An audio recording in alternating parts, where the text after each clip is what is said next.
Check that out.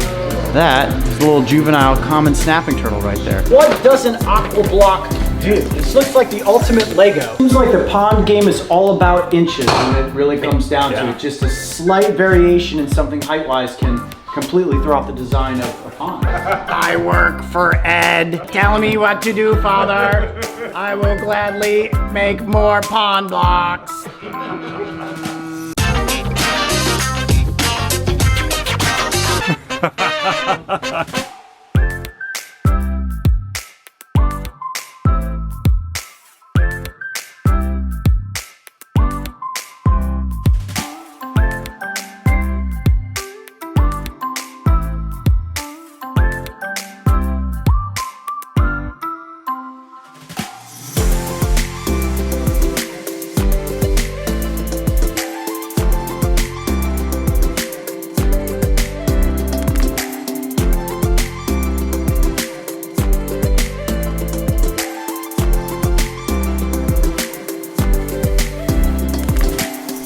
We are at a great moment here. We got the structural walls in place. We installed our skimmer filter. So that's gonna be a pre-filter. It's gonna house the pumps. But what we're trying to do, we have really limited spaces to work with here. So we had to set that in position where it has to go. Now we're starting to fill around it with all the aqua blocks. Brian, these joints are kind of funky. So what's your thoughts on some of that stuff? Obviously these aqua blocks are not gonna fill in these types of areas. Yep. Normally we would come in and fill that with soil or sand or something else, but it's gonna get way too heavy. So luckily they had this stuff sitting out back. We're just gonna sit here and cut these to kind of fit in here. So in the Tetris process, this will save us if we have a weird angle that we're not able to fit. Yes, in the That makes sense. Well, I'm a Tetris master, so if you can put me on Tetrising some of these pond blocks in place, I would love to do that. That sounds like a challenge. All right, let's start building. Building aqua blocks. Got it. What does an aqua block do? This looks like the ultimate Lego. That's actually a great description of it. These create a structural void space. Okay. So it creates volume for us. We'll use these under parking lots, we'll use them underneath ponds, we'll use them in waterfalls, and it just stores water inside of it. But because we're burying it, the forces of the earth want to crush everything. This is that strong? This is designed for H20 loading. That means you can drive an 80,000 pound vehicle over the top of this. What? I know, but they are extremely strong. Solid. And it's all about the design. It's called like a matrix, obviously, with the look of that, with the webbing.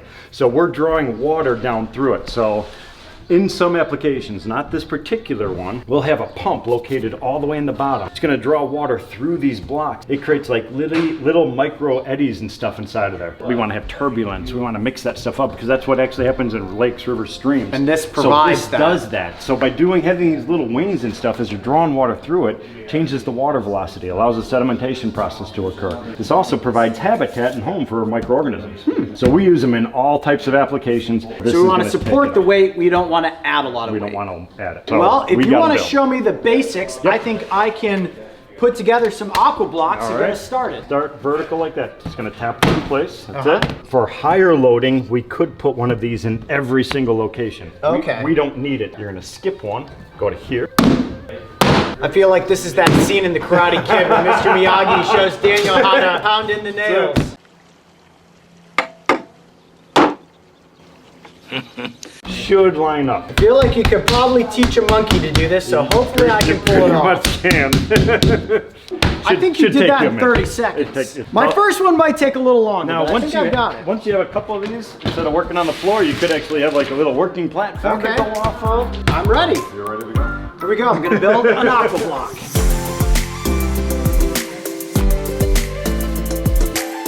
Put me in, coach. I can do it. Look at that.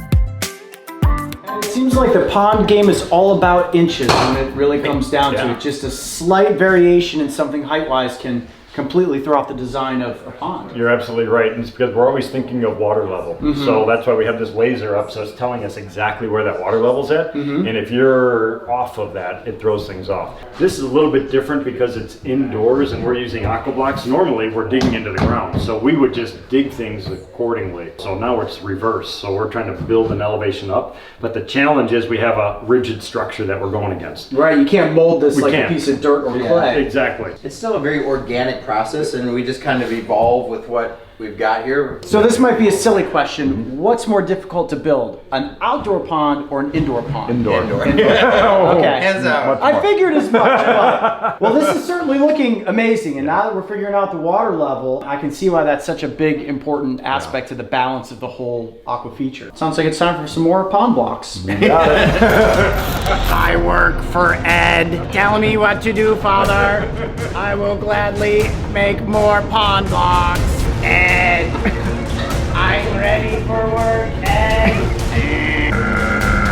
Put me to work, Father. You gotta get the stuff out of the bottom. Ah, it's dust. I've completed my work, Father. All right, well, there's that scene Renee, could you tell us a little bit about the animals that you're thinking about putting in this enclosure? Absolutely. This is going to be our turtle enclosure. We have 2 painted turtles, definitely. We're also going to get some map turtles and hopefully some Blandings turtles. Awesome. Yeah, that'll be fantastic. So with those species, we're going to probably want to keep something so they can't escape, right? Because right now we're going to have land kind of coming up and they're literally going to be walking right out. Yes. And we definitely don't want that. No. So we'll probably put some plexiglass here Okay. so that way people can still see through it, especially the kids. We really want this to be great for them, but they stay safe, we stay safe. Well, we're getting close to the end of the day, and tomorrow you said the fun stuff starts, right? Adding in the plants yes. and the rocks and the water. Yes, and you said you're a Tetris master because all of those rocks got to be positioned very carefully together in all types of configurations to create the desired look as well as structural integrity. Okay, sounds good.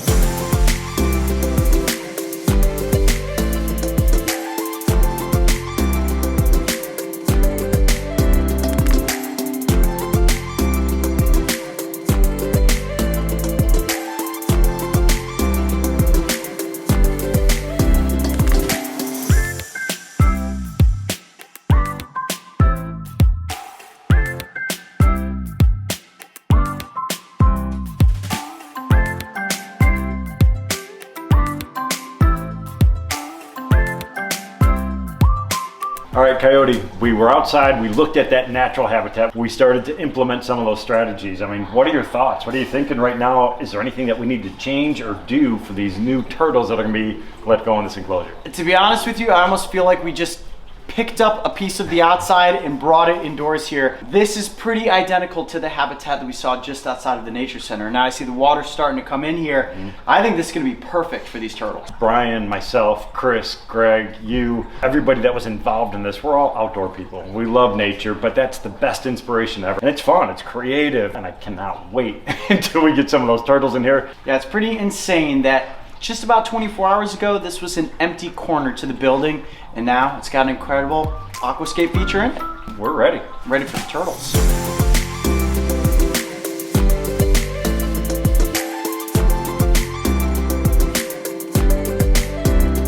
It's alive! Yes!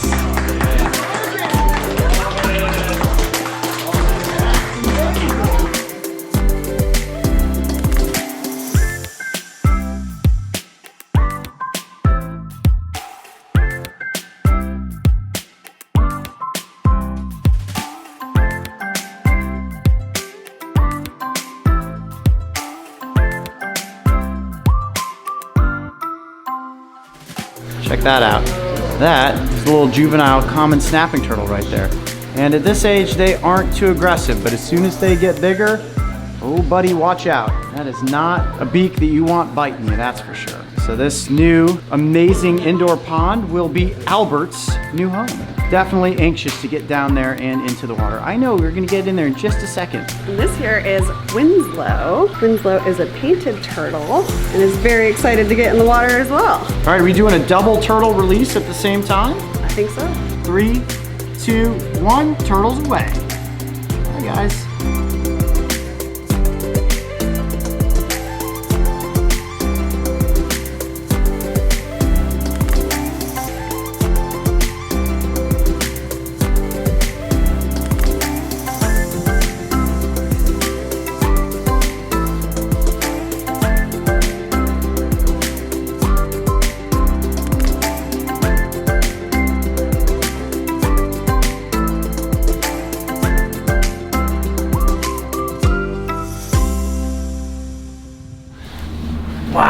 How cool is this? This is insane, isn't it? So one of the coolest things about South Bass Island is that they are also home to the world's largest geode. When you think of a geode, you think to yourself, man, those little tiny things that I've broken open that have the crystals inside, usually no bigger than this, maybe a basketball at most. This is one you can actually walk inside of. To me, it almost looks fake because it's too perfect. I mean, when you look at crystalline structures and things, which are found all over in nature, but here we just have thousands of them, hundreds of thousands of them. And you just look at the geometry of them and how they're formed, you know, from water that was saturated here becomes precipitated out. For somebody like you who's building an aqua feature like we did at the Nature Center, why is it important to come into a spot like this? Does this give you inspiration to learn about some of the geology of the location? It totally does. When you're building something, what is that main foundation of everything? And it comes down to geology. What are the minerals? What's the stone that's found there? From there, you could start layering on all the other pieces. And this, 40 feet underground, just insane. I mean, it just blows my mind. I can't even take it all in. Can you imagine being the person that discovered this for the first time, breaking through 40 plus feet underground and finding something like this? Now, it's important to note that these are incredibly fragile crystals. So if you get to come to South Bass Island, you visit this location, it's very important not to touch these crystals. What we learned is that the oils that come off of your skin actually begin to degrade the quality and the life structure of these minerals. So it's really important to just admire from a distance and absorb in the energy that comes from this room. I mean, nature's unbelievable. All the things from the geology, the wildlife, the animals, the plants, all these things working symbiotically together just create an incredible environment, and blessed to be a part of it. This is definitely a spot you need to check out if you visit South Bass Island. Well, this has been an incredible journey. I've had a great time here out at South Bass Island, right in the middle of Lake Erie. Unbelievable place. Had a blast working with Coyote Peterson, working with Renee, the entire team over at the Nature Center, creating a unique water feature that's going to replicate this really incredible environment. We wanted to take some of the ideas, the gravel beds, the rocky outcroppings, and we wanted to put it together in a way that's going to replicate this natural habitat so they could actually stock it with all types of unique organisms. I love connecting people with nature, and one of the key things is water. So I hope you like this project. We'll see you soon.